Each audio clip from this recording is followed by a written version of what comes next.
Poor girl helps a wounded Hell's Angel. Next day, 100 Hell's Angels line up outside her house. The sun over Route 9 didn't feel like light. It felt like heat with edges. It cut through chain-link fences and bounced off the wide backs of abandoned warehouses, turning their windows into squares of white fire. The air smelled like rubber and dust and an old, oily breath that never fully left the road. You could taste it if your mouth was open, metallic, bitter, permanent. 8-year-old Maya Rodriguez walked that way every weekday at 3:16 p.m., a skinny figure shouldering a backpack with a broken zipper and a keychain her brother won at a carnival. She knew the route by heart, the long fence with the grocery ads stapled to it, the busted pallet slumped like a tired animal, the pothole she jumped for luck, the sharp left at the telephone pole with the crooked nailed-in steps. She liked routine. Routine meant she'd be home by 3:36. Routine meant Mama could worry a little less. Routine meant Diego would have exactly 15 minutes to annoy her before football practice. When the crash came, it didn't sound like TV. It sounded like a sheet of steel being torn in half by hands too strong to be human. One ripping scream, a bark, a whiplash of quiet, then the hiss and spit of a machine dying with its mouth open. Maya stopped so hard her backpack lurched. The world seemed to tilt toward that sound the way water runs toward a drain. Where most kids might pivot and bolt, she turned her face toward the heat and ran. Her mama's voice lived in her bones. When someone needs help, you help. That's what good people do. Courage didn't feel like a cape. It felt like her heart banging up against her ribs, trying to break out. The scene found her at the next bend. A Harley on its side, the front wheel bent at an angle that made her think of a broken wrist. Fluids leaking and spreading in a dark, shimmering fan across the asphalt. Nearby lay a man with a leather vest and a face like weather-worn rock, one leg twisted in a way that made Maya's stomach pitch. There were patches on his chest, bold shapes, wings and skulls, and letters that adults whispered about, letters that made doors close and eyes look down. He was everything the news said to be afraid of, but what Maya saw first was the blood. She stumbled, then knelt, backpack thumping beside her.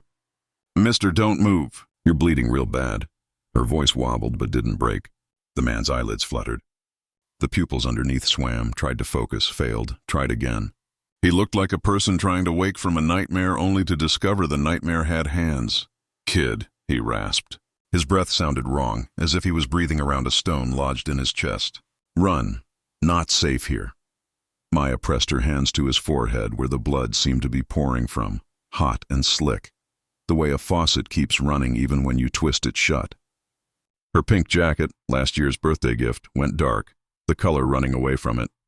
"I'm not leaving you," she said, like a promise you make to yourself.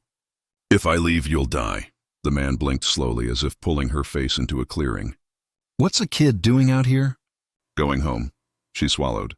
"I'm Maya. I'm 8. What's your name?" He tried to smile, and it came out crooked. "They call me Reaper." "That's a scary name," Maya said without thinking. "But you don't look scary right now. You look hurt." A broken puff of air might have been a laugh. "Smart girl. Too smart to be helping me. Why?" His eyes slid toward his vest, then back up to the sky. "These patches. They mean I'm dangerous. Your mama probably told you to stay away from men like me." Maya's hands were already moving. Press, release, press again. The way she'd seen on TV when people saved lives using nothing but conviction and instruction shouted from off-screen. She glanced at the patches, then at him. Her mama had told her many things, most of them true. But Mama also said something else. Bleeding is human. "You stop bleeding first. You judge later.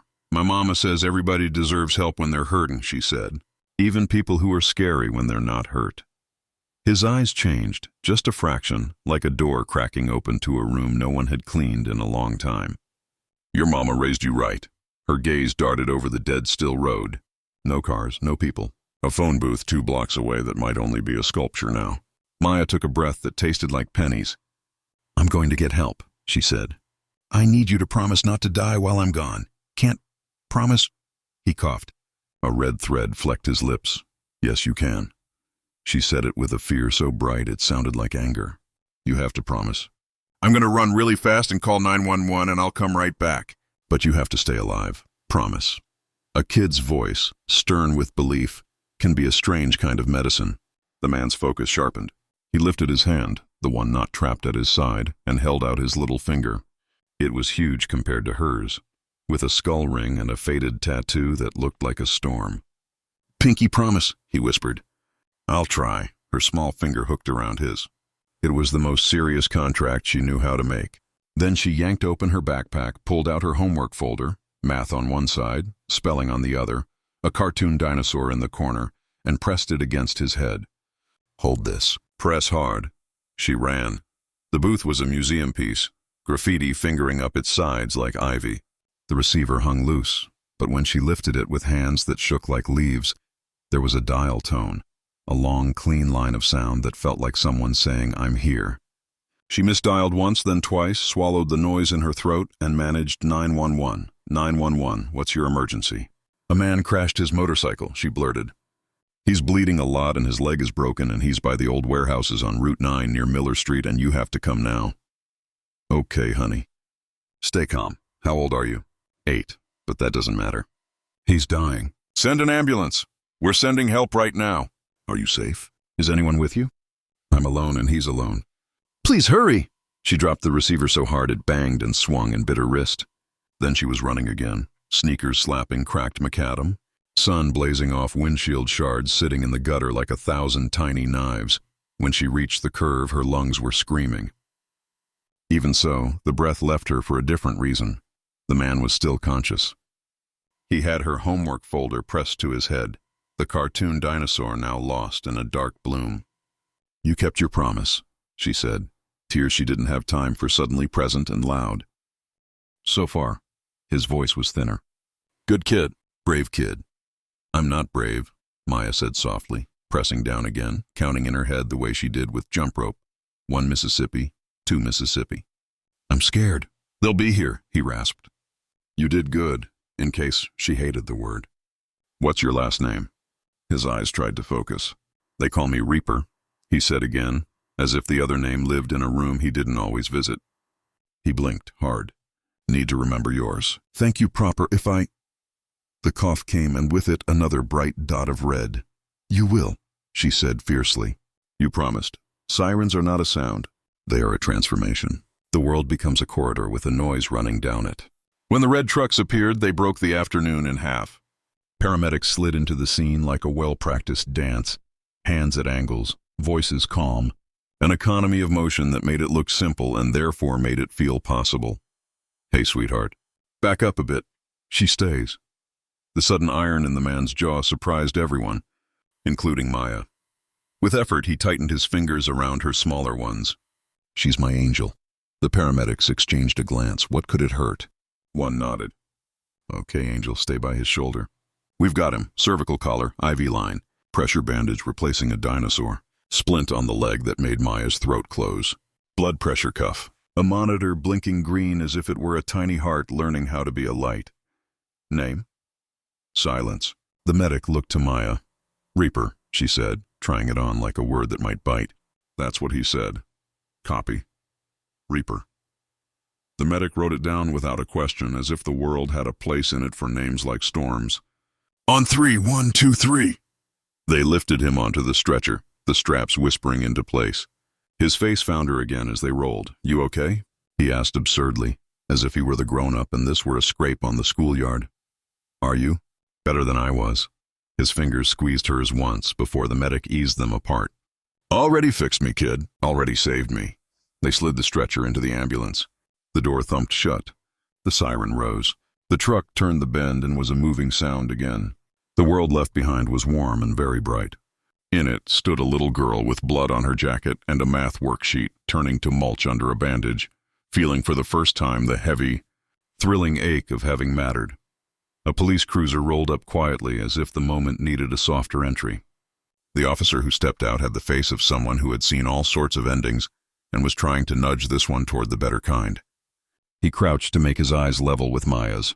"You okay, honey?" "I think so." That was very brave. He stood, offered a hand. "Let's call your mama." At the station, the fluorescent lights hummed like insects. Maya's hands were scrubbed and wrapped in a towel that smelled like lemon cleaner. Someone gave her a cookie that turned to sweet paste she couldn't swallow. When the door opened and her mother came in, the gravity changed. Carmen Rodriguez moved like a storm that had been held back too long, her grocery store badge still clipped to her shirt, worry making her mouth a straight line. Mija. Her arms were a net. Maya fell into them so fast the towel skidded to the floor. Carmen was a riot of Spanish and English. Apology and admonition and gratitude all braided into one river. It wasn't my blood, Maya mumbled into her mother's shirt. The officer approached, hat in his hands. Mrs. Rodriguez, your daughter saved a man's life today. He'd have bled out on Route 9 if she hadn't stopped. The paramedics said as much. Carmen went very still. That kind of still that happens when every feeling in your body tries to speak at once and the result is a pause. You did what? She asked too softly.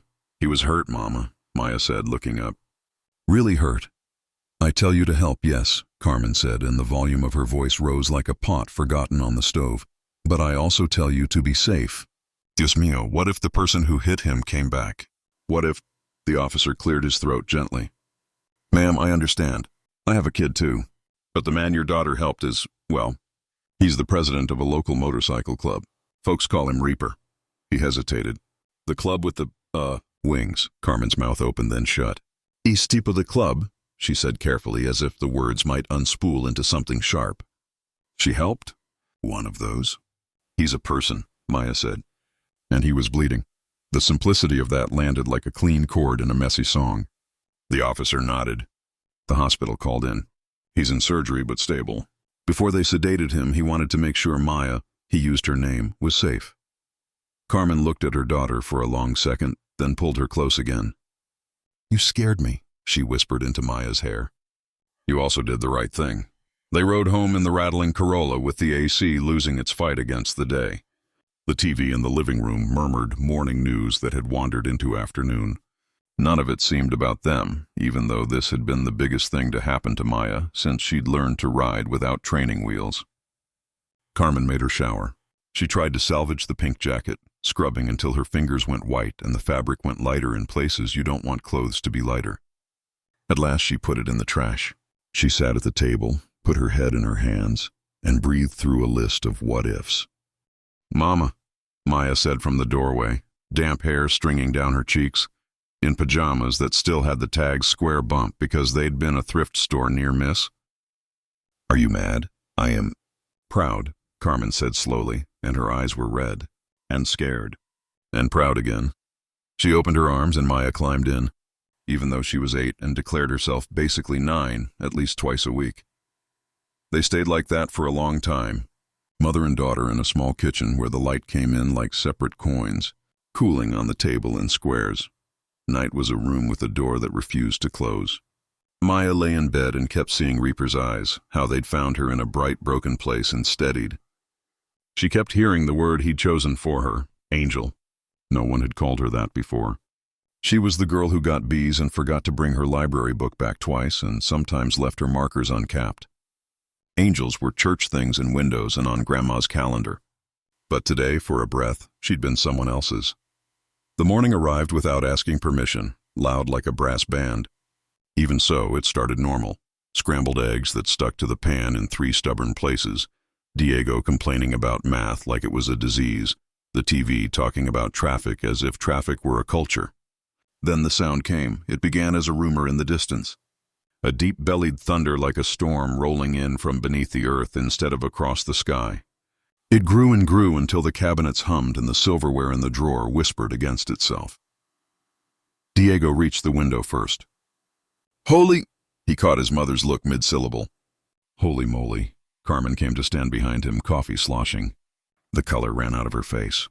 Dios mío. Maya clambered up on the couch to look. The street was no longer a street. It was a river of motorcycles. Not a few, dozens, then 100, and maybe more turning the corner even now. Chrome caught the sun and threw it back in fragments. The men who swung off the saddles wore vests with the same winged skull she'd pressed her hands across yesterday. They did not roar or shout. They did not pound on doors. They stood, still, respectful, engines cooling, a silence with weight. Stay inside, Carmen breathed. Don't go near the windows. Then, a knock. Not hammering. 3 steady thuds, like someone touching a door with their knuckles exactly as much as needed. Carmen moved, but Diego was quicker with the latch. He yanked the door open, chest out with the kind of bravery that's mostly curiosity, then froze. 6 men filled the hall. They made the air seem smaller. The one in front had a gray beard and eyes that didn't blink more than necessary. He slid off his sunglasses and held them in his hand as if he had been taught by someone's mother once about what to remove before addressing a lady. "Mrs. Rodriguez," he said. The voice was gravel and courtesy. "My name's Bull. I'm the vice president of the Central California chapter. We're here to see Maya." Carmen placed herself between the doorway and her daughter by instinct so old it has no words. "Why?" Bull's mouth softened by degrees. "Because she saved our president's life yesterday," he said simply. "We don't forget that." He glanced at the younger man beside him, tattoos like a map, jaw working on a toothpick he removed before speaking. "Hospital called," the younger man said. "Reaper made it through surgery. Doc said another 10 minutes and he'd have bled out. Your girl gave him those 10 minutes. Carmen's knuckles were white on the doorframe. "We don't want any trouble." "No, ma'am," Bull said, and the man was clean and unbent. "We're not here for trouble. We're here to show respect." "I'm Maya," Maya said, stepping from behind her mother because something in the hallway felt like a ceremony, and ceremonies make you stand up straight. The men shifted somehow. No one moved, but their faces did, the way faces do when a familiar song plays at a funeral. Bull bent until his eye line met hers. "You saved Reaper's life," he said, and there was awe where she expected there to be gravel. "You didn't run. You stayed. You kept pressure. You called it in. You held his hand. Is he okay?" she asked. "Really okay?" "He's going to live because of you."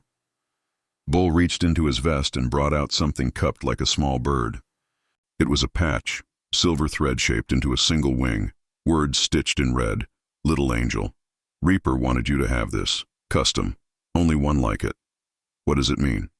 Maya asked. A third voice, another biker, older than the second and younger than Bull, answered. "Means you're under our protection," he said. "Means you're family." Bull took a card from his wallet and handed it to Carmen with 2 fingers the way you pass something sacred. A number was written in neat block print. "Day or night," he said. "Your daughter is one of us now." "That's not a threat. It's a promise." Carmen looked down at the card, at the patch in her daughter's hand, at the quiet army on her street that had brought only their presence and their listen. She searched their faces for whatever she needed to say no, and found instead something like truth.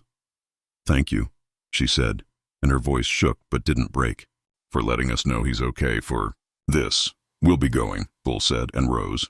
He nodded to Maya, a simple human nod that made the air warmer. "Angel," he said, and the word felt right in his mouth. On the way out, the youngest of the 6 turned his head and grinned. "You're my hero, kid," he said. "You're all our heroes." Engines lit. The street filled with thunder, and then the thunder rolled away, a single river becoming many small streams at the corner.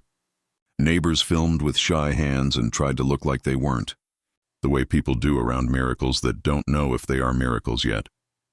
Diego closed the door slowly and stared at his sister as if she'd been replaced with someone from TV. "That was," he said, and ran out of words. "That was the coolest thing I've ever seen." Carmen hugged Maya so tightly the patch was caught between them, a little wing trying to lift 2 hearts at once. That night, sleep came like a soft hand over a storm.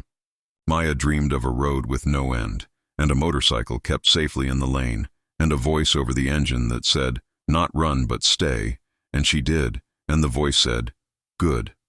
The hospital smelled like bleach and quiet fear, the kind that sits in the corners and waits. Maya had never seen so much white before. White floors, white walls, white lights humming like tired bees. It felt like standing in the middle of a cloud that forgot how to float. Carmen walked beside her, one hand gripping Maya's shoulder, not tight, but firm, like she was holding the only precious thing the world hadn't taken from her yet. They filled out forms. They sat in a plastic waiting room where a TV played a cooking show too cheerful for a place where people held their breath more than air. Maya kicked her feet above the floor. She didn't belong here. Kids weren't supposed to be in places where hope smelled like disinfectant and worry had its own waiting chairs. But she was here anyway, because sometimes life didn't wait for you to be old enough. A nurse finally approached. He's out of surgery, stable, weak but stubborn. That's good. He's asking for... She checked the clipboard. Maya Rodriguez. Carmen's eyebrows shot up. He knows her name. Already? The nurse smiled, a tired smile, but real. He said it 3 times before the anesthesia kicked in. Angel girl Maya, the little one. Carmen swallowed, her fear softening. Only for a minute, she whispered to Maya. Stay behind me. Don't touch anything. Maya nodded, gripping the edge of her jacket. Not the pink one, that one was gone. This one was her brother's old windbreaker, sleeves too long, zipper stuck halfway. But it made her feel less small. The room where lives restart Reaper looked smaller in a hospital bed than he had on the road. Smaller than any biker should ever look. The tubes and wires turned him from myth to man. Someone's son, maybe someone's father. Someone who once scraped his knees on a sidewalk and cried. He blinked awake, and when his eyes found Maya, a warmth flickered beneath the bruises. There's my angel, he rasped. Voice like gravel rolled in honey. Maya stepped forward. Hi, Mr. Reaper, are you feeling better? Still here, ain't I? He gave a crooked grin. That's your doing. He lifted his hand, slow, like lifting a mountain, and patted the bed rail, an invitation. Maya placed her small hand in his calloused one. His palm felt like worn leather, rough, but not unkind. You saved me, he said softly. When most grown folks would have walked away. Maya shook her head. No, I just didn't want you to die. Reaper swallowed hard. That's saving, kid. Carmen cleared her throat. Sir, I appreciate your gratitude, but my daughter is 8. We don't... Reaper raised a hand weakly, stopping her without pressure, only sincerity. Ma'am, she gave me time I didn't earn. Time men like me don't usually get. He looked up at the ceiling for a moment, as if checking whether he was allowed to still be here. I got a second chance, he whispered. She did that. Your little girl looked death in the eye and said, Wait. Nobody ever did that for me. Carmen's eyes softened, even as her back stayed straight, protective like steel. We just wanted to help. You did more than help. Reaper breathed slow. You reminded me life still gives miracles, even to men who forgot how to deserve them. For a moment, everything was quiet. The hum of machines, the sunlight through half-shut blinds, the gravity of a moment 2 lives shared. Then Reaper reached beside him with trembling fingers and lifted a small black bag. It looked worn, like it had been on every mile of road he'd ever traveled. Inside was a tiny black leather jacket, not rough like his, but soft, almost gentle. On the back was a silver wing. No skull, no club insignia, just Grace, little angel, stitched in white across the shoulders. For when you're older, he said, voice shaking. No patches, no club colors, just a reminder. The world is better 'cause you're in it. Maya touched the wing, tracing the stitches like they were holy. Thank you, she whispered. No, Angel. Reaper blinked hard. Thank you. A promise. Without witnesses is just a wish. Reaper lifted his hand one last time and pointed to his heart. You ever need anything at all, you call Bull. Or me.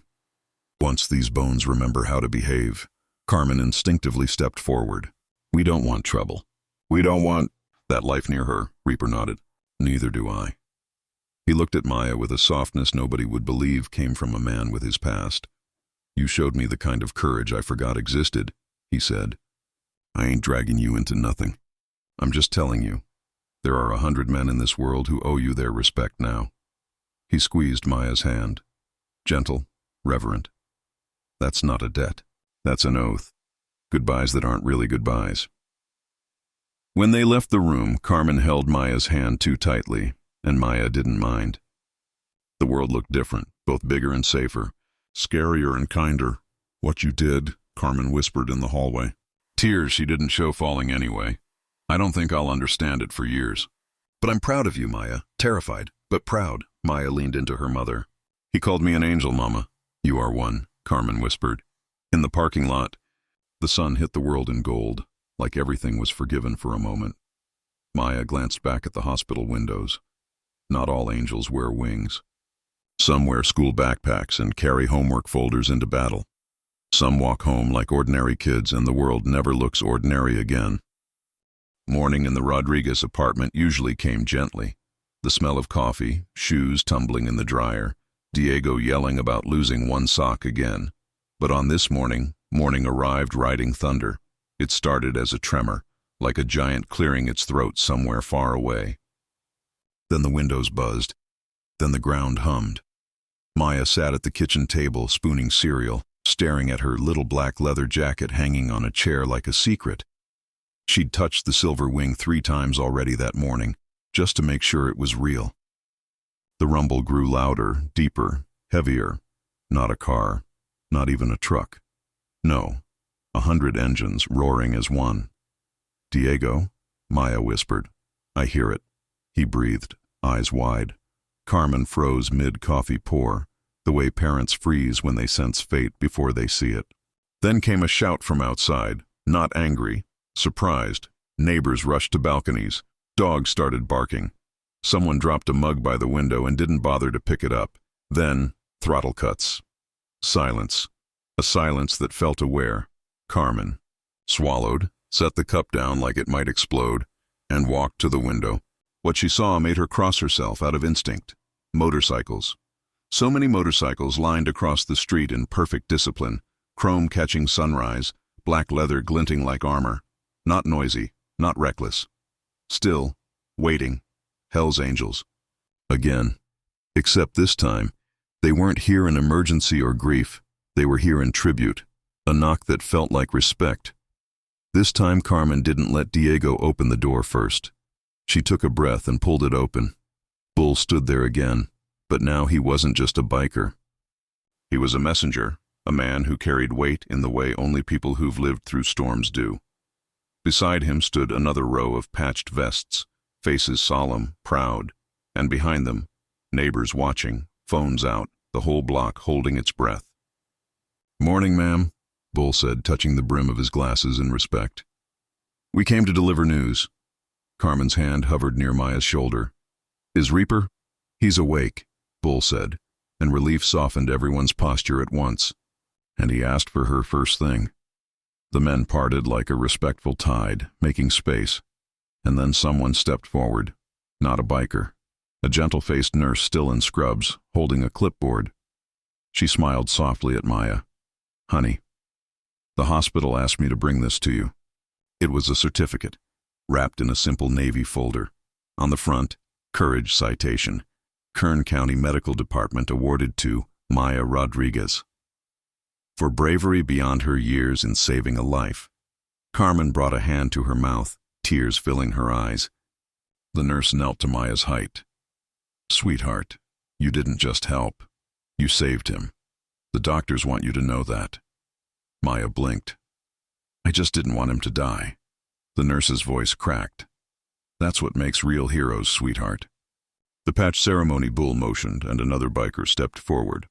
Older, white beard braided, tattoos like an ancient map of roads and mistakes. He held a small wooden box. "Maya," Bull said, voice deep but gentle. "Reaper asked us to give you this." She opened it. Inside lay a silver coin, heavy, engraved with wings, and a simple word. "Honor," Bull explained. "Only brothers who save a member's life are given that coin." But Reaper said. He took a breath. He said, "You're more brother than most men who ever rode." Carmen's tears escaped her eyes this time. The crowd outside murmured. Awe, disbelief, respect. A little girl. A pink jacket ruined with blood. A life saved. A brotherhood humbled. A promise given publicly. Bull turned so everyone watching could hear. "This child showed courage most men never find. We ride with strength. She walked with heart. From today forward, nobody in this neighborhood touches her or her family. Ever. Not as long as wheels turn and roads exist." The words weren't loud, but they carried like thunder through glass and bone. Maya felt tiny and huge. Someone up the block clapped. Then another. Then the entire street. Applause rolling like a wave across cracked sidewalks and second-hand curtains. Maya didn't know what to do. So she held the silver coin to her chest and whispered, "Thank you." The youngest biker, the one with freckles and a laugh like mischief, grinned. "You don't thank us, kid. We thank you." A neighborhood transforms.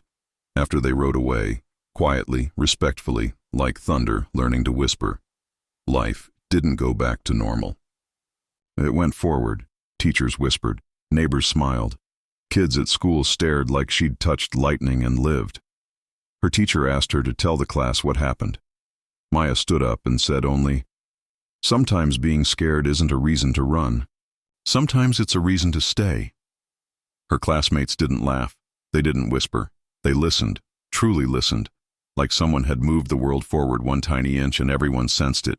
Even bullies walked softer around her now. Courage isn't loud. Courage changes the air. The weight and wonder of being a little angel. That night, Maya sat on her bed, jacket beside her, coin in her hand. Her mom sat beside her, tired but proud. "Mija, are you okay?" Carmen whispered. I feel different," Maya said. "Like I'm still me, but like I'm more me than before." "And how does that feel?" Maya thought, then nodded. "It feels good." Carmen kissed her forehead. "Brave doesn't mean not scared. Brave means scared but doing good anyway." Maya smiled. "That's what Reaper said too." Carmen hugged her tight. Not afraid anymore. Just grateful. Some stories don't start when life is easy. Some begin in blood and pavement and a child's decision to kneel instead of flee. And that kind of beginning rarely ends where it starts.